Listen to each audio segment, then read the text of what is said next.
Live now. Hi, I'm Carolyn from Mommy Ramblings for anybody that doesn't know me, and I'm speaking today with Jessica Perrone, and she's from Her Financial IQ. You're the founder. Why don't you tell us a little bit about yourself and Her Financial IQ? Thank you so much for having me today. I really super appreciate it. Oh, So thank you I'm for Jessica coming. Perrone, the founder of Her Financial IQ, and we have a really cool platform here that teaches women about personal finance and investing. And it's funny because when I created the curriculum, my intention originally was to teach women how to trade. And especially with my Wall Street background, I had left Wall Street to try to make things work with my ex-husband and become a stay-at-home mom. And I loved my kids, but I really felt lonely being a stay-at-home mom. I was trading on the side, and I said, you know what? I really want like a book club of female traders. And so I'm looking for female traders, and I can't find them anywhere. So I'm like, okay, I live in an affluent neighborhood. At the time, I was living in Summit, New Jersey. And there's so many intelligent women Yeah. that left the workforce to become stay-at-home moms. They're so smart, they're so motivated. Of course, they want to learn how to trade. And so I went to the baseball fields, I went to the soccer fields, basketball fields, and the anxiety that showed up on these women's faces when I uttered the word trading. They're like, "Oh, I can't do that. My husband does that." And I couldn't believe it. It was alien to me. I was confuddled. Is that a word? Yeah, I think I so. was. Yeah, I think it's just because, right? It's just you don't know that many female traders and stuff. I don't. They're mostly male, right? Right. And so I realized that I just wanted to create a platform that teaches women the basics of investing terminology so that they can partake in the conversations at home. They feel empowered to go talk to their financial advisor, to understand how to read their 401k statement, to really understand what is going on with Right. their finances. So I created the Investing for Beginners course. And that was followed by stocks and ETFs simplified because you sort of need to learn about how you're going to put your monies to work. And when you figure out Right. how you want to do that, then you have to understand, well, if someone's managing my money, what are they investing my money in? And that's where the stocks and ETFs simplified came in. And I'm a mom of three. So the way that I teach the curriculum is really simplifying it because, and there's even studies about this, about how the financial advisor field has really obfuscated financial terms to make it harder for individuals to understand it. So what I've done is really, I'm going to preface this is I'm not dumbing it down because we're all smart enough to understand this. Right. I am just making it approachable. I'm talking about finance in everyday terms that women and even men, frankly, can understand better. So that's sort of how we came up with the investing courses. And then further down the line came around the before investing because I saw that a lot of women were coming to me with credit card debt and they were looking to Right. invest their way out of credit card debt, and that's not the way that works. So I put together the before investing course, which talks about the financial ducks and the finances that you want to get in a row before you start investing. So those are the three courses that we've created here at Her Financial IQ. And along with that, we're on social media, talking on podcasts like yours, and just getting the word out there to really empower women to participate and to take those steps to build their wealth. Okay. Let me ask you a couple of questions. So your courses, they're all online. Yes, Okay. they are. And so when someone takes one of those courses, is it like in a Zoom setting with a bunch of other people there, or how? Tell us like what the courses are like. Sure. Thanks for asking. Yeah. So it is a learning module platform. So the platform has a bunch of videos of me teaching these sessions. It started off with me teaching them on a quarterly basis via Zoom to a group of women. And then to make it more available at different times and time zones and whatnot. I did the recorded versions, but the platform's kind of neat too because it gives you the ability to create discussions. Okay. So you can ask questions in the platform that I personally answer, and you can also have discussions around the different topics as well. So it's a really fun platform. I know people are like, fun finance together? How's that possible? And is it geared towards any specific age? Like, say, so if someone says, oh gosh, I'm 50 and I didn't do anything, I don't feel like I'm prepared for my retirement, can I still take a course? Is there something for me, or did I miss the boat? Or, if somebody says I'm too young, or is there an ideal age, or is it work for everyone? I love that you asked that. Thank you for asking that.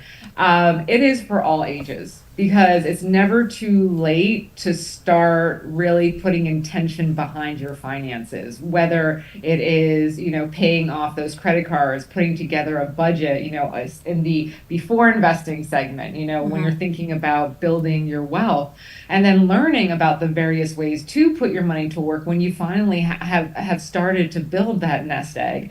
And then also by learning you just have confidence to go out there and really explore, is my money working for me in the best ways possible?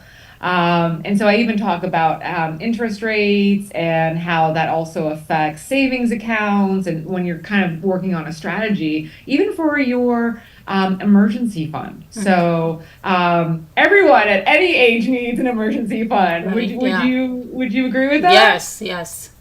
Yeah. So and one of the tricks that I teach, and I talk about the different types of savings accounts out there, but it's how to shop for a high APY. Like a lot of women think, and I grew up this way too. I'm from Pittsburgh, Pennsylvania originally, and Dollar Bank was my bank, my community bank in the neighborhood. And I had my passbook, and I got those lollipops, and I made sure I stopped in, Yeah. And I was, to me, that was my community bank, but really it is a business and they have products. Right. And if you go into that community bank, they're not necessarily going to tell you about another bank that might have better products, right? Yeah. Right. So actually knowing what's out there and being able to shop for the best return is even just a little aspect of things that I teach about in the courses.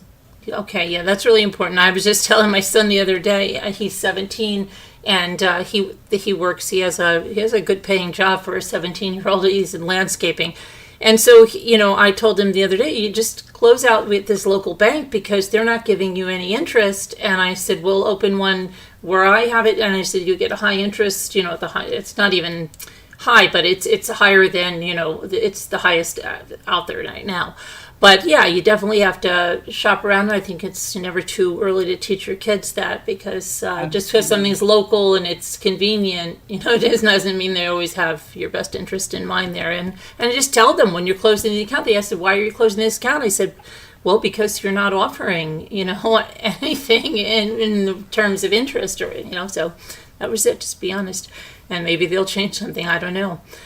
But so for women, another thing you probably see, especially with women that have gone to higher education, are the student loans that they deal with, right? And factoring all that into, if they're not forgiven, some fields they forgive loans, some programs forgive loans. But so that you touch on all that as well? So I would say that student loans, when you're budgeting, goes into the debt compartment. Right. And we talk about good debt and bad debt, and also paying down the various levels of debt first. You really there's two methodologies. One train of thought is to pay down the highest debt first, because that is accruing the highest interest. And then there's other trains of thoughts that say, well, pay off the smallest debt first because you feel achievements. It's a baby step, Oh, yeah. it's a win, which gives you more momentum. So either finances are personal, Yeah. and these are all guides, but really it's what feels good for you and helps you get results. I mean, just think about fitness. Think about all the different types of fitness and diets out there, right? Right. Yeah. Like that is personal too. And what works for one person might not work for another. Mm-hmm. But really knowing all the different ways out there so that you can choose one that potentially can work best for you, well, it's very similar to finance. Okay. And so with investing, does it always have to be, like a risky investment, or do you discuss that too, like some of the risk factors and how much you're willing to risk with? I'm so glad you asked that. You're asking great questions. Thank you so much.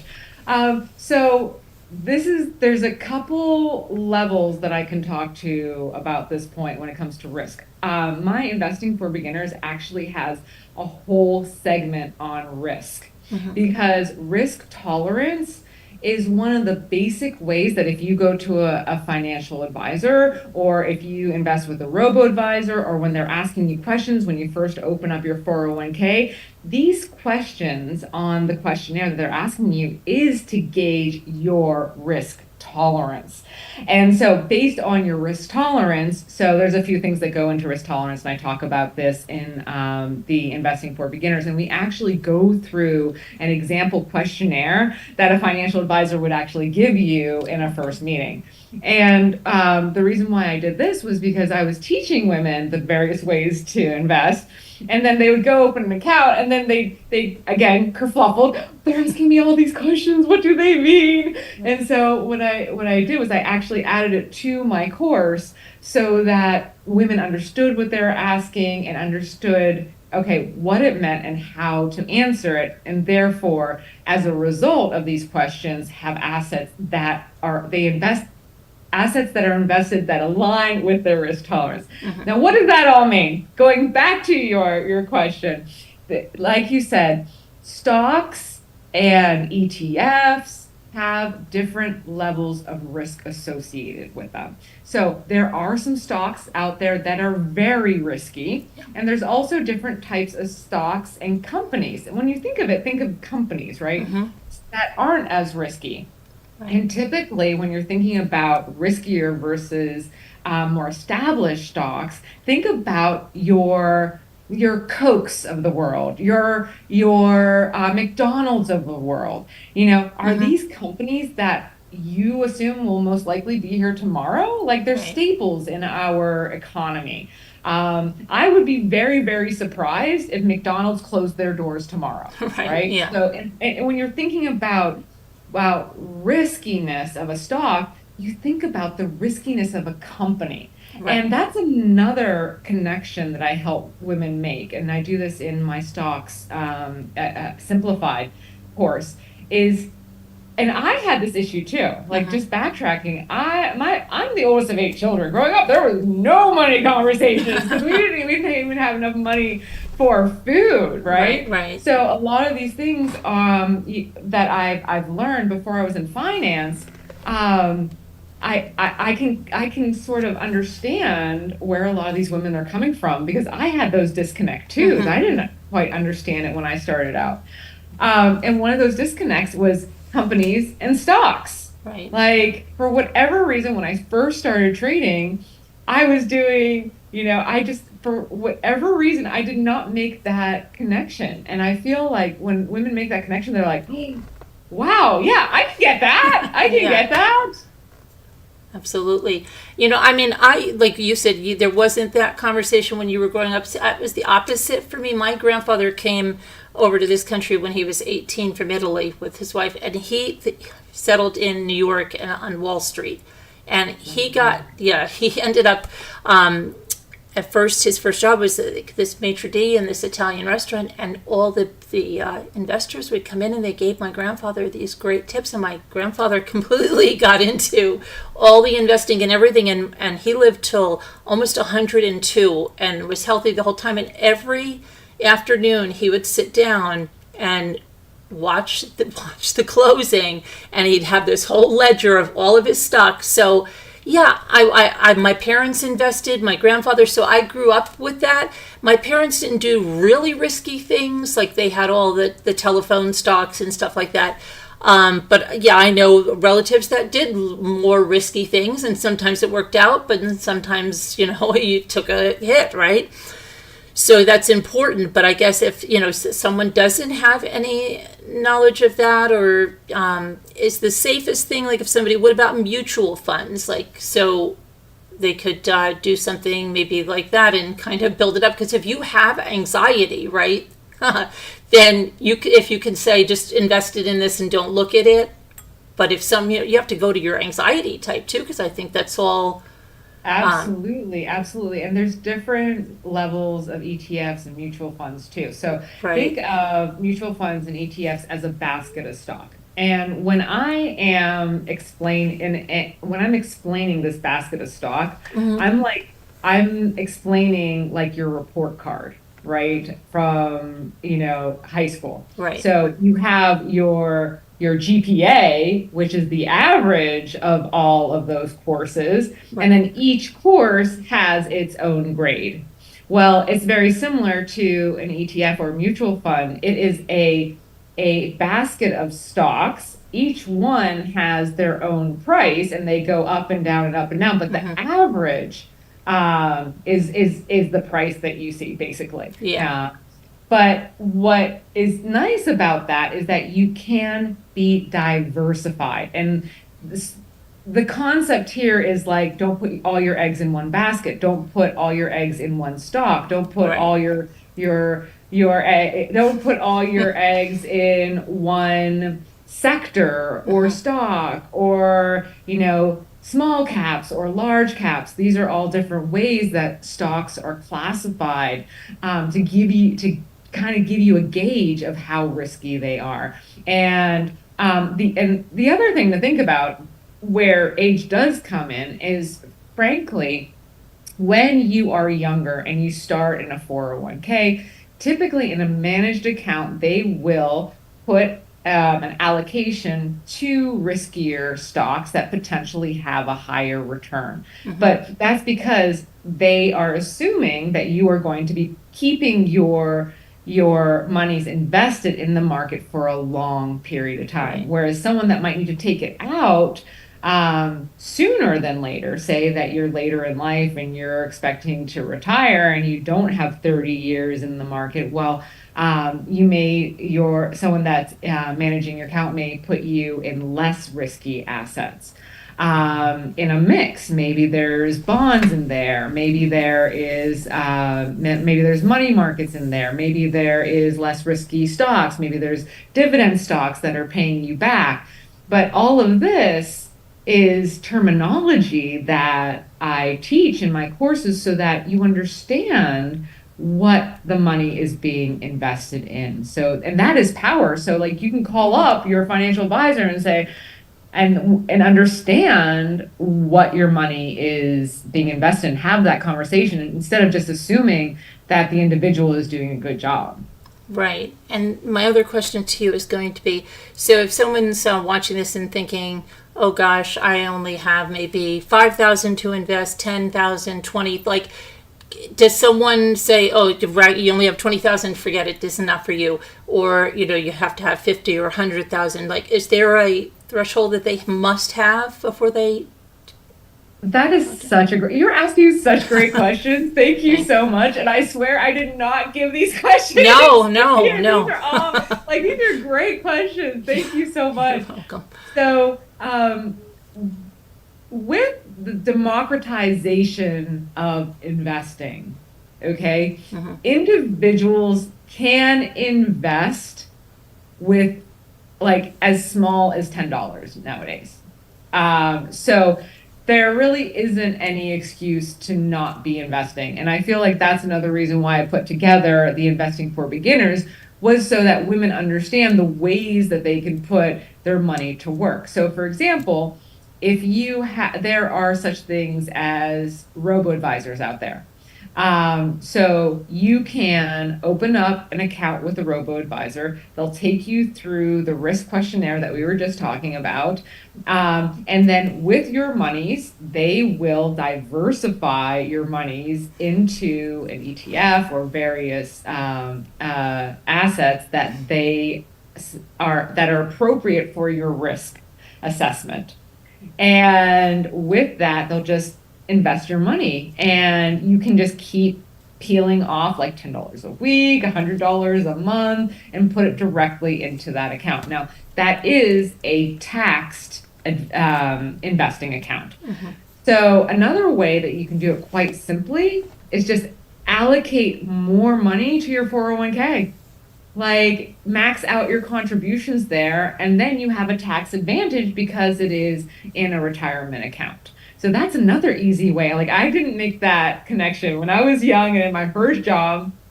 I did not make that connection that if I was contributing to my 401k, I was contributing to the stock market. Like Right. for whatever reason, that connection was not made. I did it because I had a mentor on my first job. I'll never forget this. Don goes to me. He's like, Jessica, what are you doing? Are you gonna take advantage of that 401k? And I'm like, 401k? I'm like, I'm paying off my rent, I'm paying off my student loans. What do you mean 401k? He's like, well, it's about, investing and saving for the future. I'm like, so how much do I put in? And he's like, well, I don't know, 10%, whatever you can do. And I'm like, okay. So I did that. And let me tell you, it was like one of the best words of advice that anyone gave me. And it didn't come from my family. My family didn't know that. It Right. came from a colleague that took me under their wing and explained, the ins and outs of the benefits that I was receiving.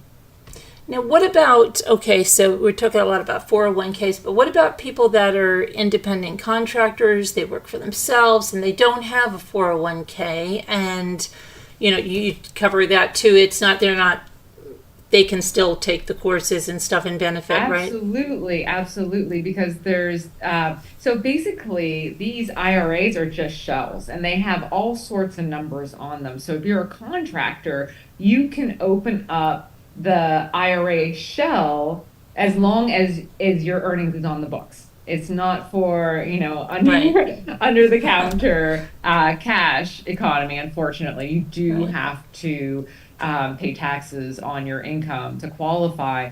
But there's all different types of accounts out there for contractors to invest in and create these shells in.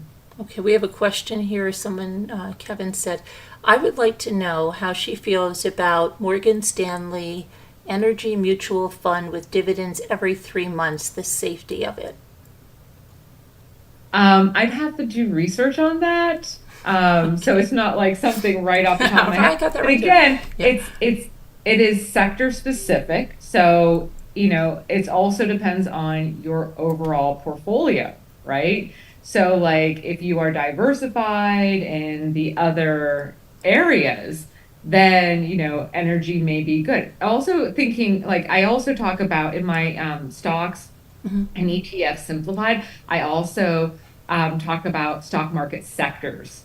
And because this type of question comes up a lot, because it is a sector specific mutual fund. So, and what's also interesting is a lot of these firms have white labeled portfolios, right? So a lot of them do the same thing.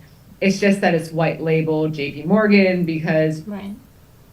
frequently financial advisors at these large institutions will not quote unquote sell outside their institution. So they can only sell products that are within the institution. So kind of around.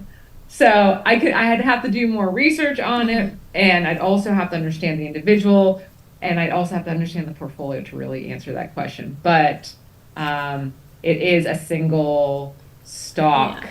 It is it is a single sector offering.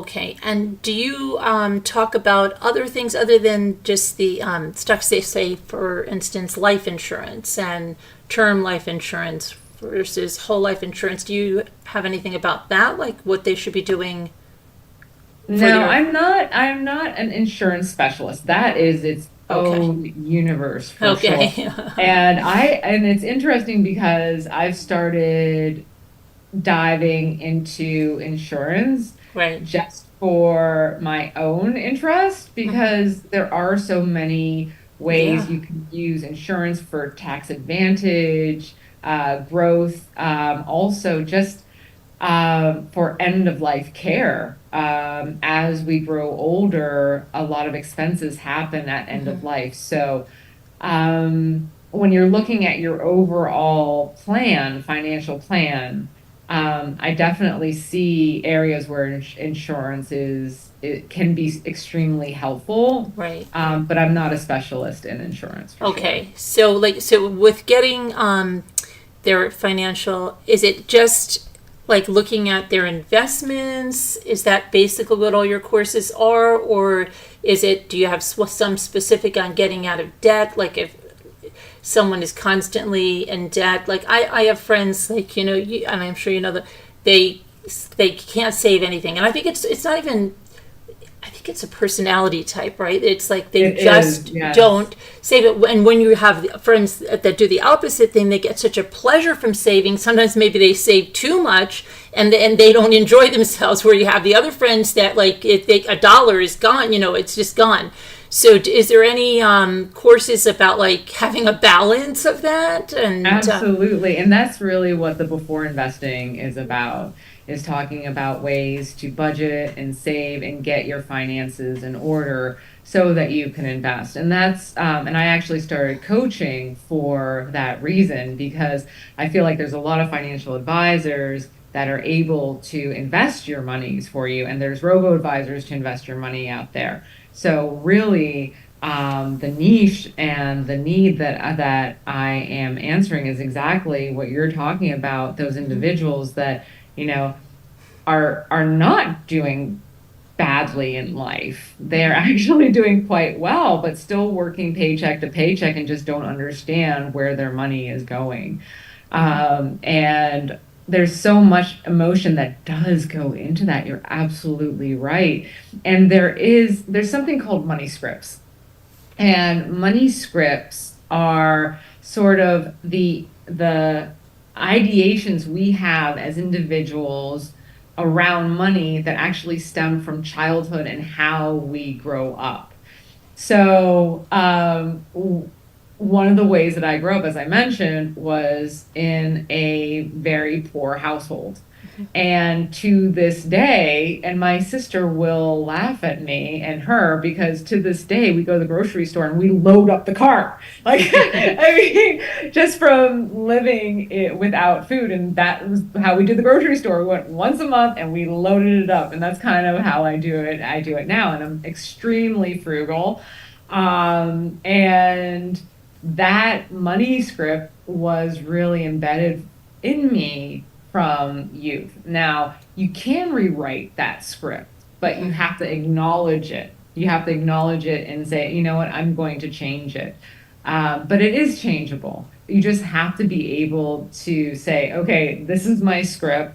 I understand why I have this script. It is part of me. It is part of my history. But this is the vision I have for my future, and that's where I'm going to go get to. right, right, because some people also like have a certain number that they see in the bank, that's their safety number, okay, and if they fall below it, then they get severe anxiety and freak out, and if they go above it, then they feel great. But yeah, I know, because I've learned about that a long time ago. So but other people, they really don't care about savings, and like you said, they could be making a really good salary, and but it's gone, like it's just gone. They're and they could be generous, even giving a lot to other people with it, not just spending it on themselves. But yeah, it's just so many different styles, and a lot of it stems from how, yeah, we grew up and whatnot. But what about relationships? Do you talk anything about that? Like if about combining your money or keeping your accounts separate, or if you have a spouse or a partner that is completely a different style than you? And Yes, I also offer couples coaching because let me tell you, the personalities and coming together and really communicating, because finances are so hard to talk about. oh yeah.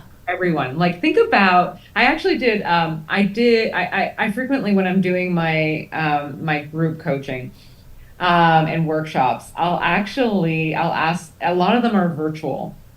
And I like to, and the women participate and we have amazing conversations and people really get vulnerable in these settings. And I actually ask them, I say, who else would you get this vulnerable with? Would you get vulnerable with your family, with your friends? Would you talk about your finances to your family or friends? And time again, they say, no, we do not feel comfortable to have these conversations outside of these discussion groups and workshops where we are, for the most part, anonymous, except for our names on our videos. So there is a lot of anxiety talking about money. So one of the things that I do really I encourage couples to do is just have an open and honest conversation about money. And that conversation really should happen before you even get married. Yeah. Right. And I'm guilty. I didn't have that conversation. I didn't have that conversation. We had the baby names picked out. Yeah. We had like everything else, the journey together picked out, but how finances were going to work and what our financial visions were, and where we were, just that to us, that didn't matter. Right. Yeah. And it really unfolded. So I do like, there's a free money script out there, and I encourage individuals and couples that are, looking to tie the knot to actually take that money script so they can see their financial compatibility as well. So it's really fun. But there's a lot of couples that are completely opposite. You hear that a lot, right? The two major, it's one of the major issues of strife between couples is financial things. Either one just saves too much, one doesn't save enough, and that's just something that goes on, right? They're still able to be compatible to each other, but I think there may be strategies where sometimes separate accounts work, because if one spouse is getting angry that the other spouse is kind of like empty, just making all these impulse purchases, but there's strategies, right, to manage that. If you have different styles. Yeah, absolutely. And I would say that budgeting together, I mean, that's number one, is just creating that budget together and sticking to it and being honest. Like, sometimes people have financial infidelities. They do. Oh yeah. Yeah. They will go out and buy something, a large ticket item, and like hide it in the garage. So yeah, not tell the other one, right? I know. My husband's, but I'll see my husband with the guitar and I'll go, how long have you had that? Oh, a little while. What's a little while, Yeah. And I maybe I've done some, but I mean, I think maybe we all indulge in something a little bit, if it's our passion, and, I'm not going to begrudge him a guitar or whatever, because, I mean, you can't be that, you don't allow that person to have whatever passion it is. And maybe with me, it's collecting a certain dollar. Something he would never do that to me, but sometimes maybe I'll feel like I just like, I'll keep it on, I'm not saying anything, but I don't know. Yeah. So it's, just little things like that. I've heard a lot, especially with musicians with these guitars. It's not uncommon that the wives or the husbands will say there's certain guitars that just show up, in the house. Yes, well, I feel like that's with any I'll say, like, not obsession, but like I mean, everyone has that thing they can't resist, they can't live without, Right. and it's just budgeting for it. It really is. And if we are looking at proportionate amount of spending too, maybe the wife has been spending so much, but she yells at the husband that goes out and buys that guitar. Well, Yeah. she spent X over here, and he's only spent this much. Right. So and the conversely, there's another aspect to think about, and that is the family budget. So frequently, what I see in my sessions is that the kids aren't given budgets. And so they don't understand that there's a limit to the spending, and they want to live up to the standards of their friends. But if they knew about the budget, then they might budget for something else as opposed to getting something right then and there. So for example, say a teenager really wants a new pair of sneakers, right? But in some impulsive moment, they're at the mall and they get something else. Right. They don't understand that there's a budget. They think in their head, oh, I'm going to have money. My parents are going to give me money for this tomorrow because money grows on trees. But if you can establish the budget, they're going to be like, oh, I only have $60 a month to spend on this stuff. I'm going to wait. Do I really want that? That will help them budget for themselves and say, do I really want that? And then maybe they'll hold off on it because they're starting to think about budgeting and understanding, there is a limit to the amount my parents can provide to me. And it's okay. I just have to budget. And so it also prevents a lot of financial tantrums that are out there. I mean, of all the viewers, how many financial tantrums have your kids gone into? Even in the grocery store, right? Yep. But I think also when our kids start working themselves, whether they're 14, whatever, I think it's great for kids to get a job and understand the value of working for that money and then have a bank account and stuff, and maybe even, do some investments with them. But I noticed my kids, even, when they started working at like 14, they're very careful with their money. Like, if it comes to something with their money, they're like, okay. And my son, who's 17, he bought his own truck and he didn't want payments or something. He paid cash for his truck, and so it's just something I see, and he'll be careful, and they seem to know more what it is, and even if he'll come to me and he'll say, I need these sneakers and I'm going to pay for those sneakers, but can you get this or what? Yeah, they're much more mindful of money and knowing that it doesn't grow on trees and that everybody's contributing. Yeah, and what's interesting is the concept of how expensive things are. So here's a story for you that I really love. So there was a little girl, and she was at the nail salon with her mom, and she was getting her nails done. But you froze a minute. Hold on. I don't know if I'm freezing. Am I freezing? Are you back? Okay, you're back. Okay. No, Okay. You froze for a split second. You said you're at the nail salon, and let me see. Hopefully our internet will be okay. Let me see. It said it was unstable for a second. Are we back now?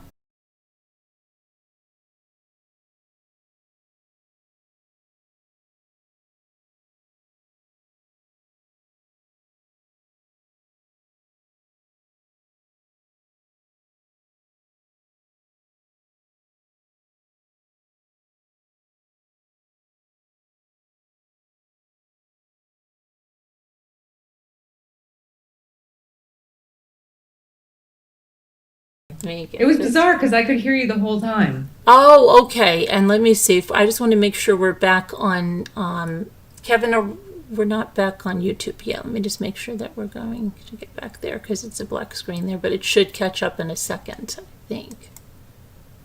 Because my Streamlabs is still running. Technology, it's not even the 13th. I'm glad I didn't schedule anything on the 13th. Okay, we're back. I think we're back. Okay, sorry about that. So you can continue with your nail salon story. Oh, Yeah. sure. So this little girl was getting her nails done, and I said, "Oh my goodness, your nails look so pretty." And she goes, "Thank you." And then she goes, and I forget how it got in there. She's like, "But my mom won't buy me this." And I was like, I said, I said, I was like taken aback, and I was like, this poor mom, right? She's Hmm. doing something so nice for her daughter. And I was like, "Do you know how much your nails are?" And she's like, "Oh, I don't know." And I said, "It's gonna cost $75 for your mani pedi." And that's New Jersey prices, it might be a different kind. And I said, "That is 12 ice cream cones." And her eyes got wide. And she's like, "Oh, really?" And I said, "Yes, it's 12 ice cream cones. And what would you rather have? 12 ice cream cones or your nails done?" So, like, really putting it proportion for this little girl. And I said, "You know what?" I'm like, "Why don't you?" I was like, "Your mommy is trying so hard to do something so nice for you and so special. What do you think about giving her a hug?" And she's like, "Yes." And like she like after her nails were done, she went over and she's like, "Thank you, mom." She gave her a hug. And that like helping put that in perspective for that little girl and this poor Yeah. mom. And I feel like we want to do wonderful things for our Oh, kids. yeah. And we can, but sometimes we just have to put it in perspective so they understand just how special it is. Right, right, yeah, and it is hard because we want to do all this for our kids, and then but sometimes I don't think you do your kids any favors by not teaching them about money and buying them everything, and because that's not the way it is out there. Haven't taught them anything about budgeting or skills that they'll need, and probably things that will become a sticking point in their relationships. And so, Absolutely. yeah, I think it's really important to teach them about that. Even if you have, enough money to buy your kids everything under the sun. So, we discussed that. So the courses. So if they go to your website, and I did put the website in the video description, and from that Thank website, you. they're able to access everything, right? And you do Yeah, some. absolutely. They can. And another thing to just keep in mind is if you message me through social media, I'll answer. I'm like totally approachable and nice. So feel free to just message me through LinkedIn, through YouTube, through Facebook, through Instagram, through Right, TikTok. I'm really approachable that way. right, because we have a lot of people in different time zones that watch like on a replay. So that's always good. They can just go and contact you through social media. And you do some, I think it said like one-on-one coaching too, right? If they Yes, want that. yes, I do. So I just started recently doing one-on-one, just because I love people so much. And I had Hmm. so many people, like initially I was just going to do the courses. And I had so many people coming up to me and saying, "Hey, will you help me with, XYZ?" And I'm like, "Sure, I'd love to."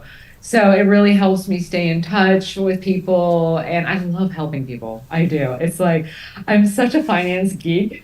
Yeah. I could talk about You, this you're, all you're, day you. long. I'm telling you, your enthusiasm for this shows. I mean, you're radiated. I think everybody said they were really enjoying this conversation. But yeah, you radiate. I mean, you're just like exuberant about it. You know what I mean? So much enthusiasm. Where most people, the finances, like you said, to sit down and discuss with your partner something, or even with their own financial advisor, you don't have that enthusiasm because you're either thinking like they're going to say, well, what the heck have you been doing with your money? Like it's such a hot topic. And It I is. think most people think they're going to get scolded or something, and that keeps them from meeting with a financial advisor or something because they're either going to say, well, how long have you been working? And this is what you've saved. And where did you invest your stuff? And it's like going to the dentist, right? They tell I was everybody, just gonna say that. I yeah, was gonna say go to like the a health dentist. checkup. But do you ever see the people that go to the dentist and they finally go to the dentist after a couple of years and they get screamed at? So where's the sense in that? And then they say, well, why don't they go? You're not flossing, you're not this, you're not. If they were nice, maybe the people would come back. And I think they might think a financial advisor may do the same thing, just tell them all their shortcomings. Yeah. So there is a difference between like a financial coach and a financial advisor. And so a financial coach will help educate you on where you are in your journey. Right. So whether and work on those goals with you. And a financial advisor, and you kind of like brought this up earlier. You asked, well, if you have $20,000, $5,000, where do you go? Well, a financial advisor, historically, you needed at least $5,000 to even work with a financial advisor, right? And what they're really working on is the high level planning. And what I like to do is work with the people to get them there. So truly start building wealth, bring together those building blocks so that they can make a next egg, so that they can start building wealth. So that's really where my niche is. Okay, and that's for any age. I mean, and don't feel intimidated if you don't have that much, right? You just have to start somewhere, and it's never too late, and just get done. So it was a pleasure speaking with you today, and I think we learned a lot. And I have your my website in the video description, and I'm going to put it also right here in the chat. It's what do I have? Her Fine IQ, right? Her Fin IQ, like the fin of the fish. Yeah, I don't have my glasses on, so you have to excuse me. I'm just looking. You're good. Okay, and I'm going to put it right here in the chat, and then from there they can get the links to all of your social media, right? Absolutely, and it's in the video. I put it in my title there, the Her Fin IQ. So it's just www.herfiniq. Yeah, I just put it in there. That's linked in there. Yeah. Yeah, or even social media handle. It's HerFinIQ on all social media handles. So. Okay, and then you're on Instagram and. Yeah, I am. I post daily. I have little daily posts up there. So whether you passively want to be inspired or you are intentionally want to be, work on your finances. I would just love to be part of anyone's journey that wants to start that journey. Okay, well, it was a pleasure speaking with you. Maybe you'll come back again. And I would love to. I would absolutely love to. It would be a pleasure. You asked such great questions, and I feel like there's so many topics that we can talk about. There are, right? Yeah, this is just a starting point. Well, thank you very much, and thank you everybody that was here today. I appreciate it, and if you have any questions, leave them in the comments or go over on her Instagram, Jessica's Instagram, and you could type a little comment in there about, say, I saw you on Mommy Ramblings and I have a question. But thank you so much for coming in today and talking with me. Thank you so much for having me. This was wonderful. Okay, I'll get us out of here. Let me go here. And you have a great weekend and rest of the September and rest of the year. Take care. Let me see. End meeting for all of us. Bye now, guys. I'm just glad the technology held out. I was scared. I don't know if Mercury's going into retrograde, but I will talk to you guys later. We have another inspiring guest coming up tonight, and it's not going to be at 8 o'clock. It's going to be at 9 o'clock because he asked if I could do it another hour later. He had something come up, and you're not going to want to miss that one. So thank you so much, and I will talk to you 9 o'clock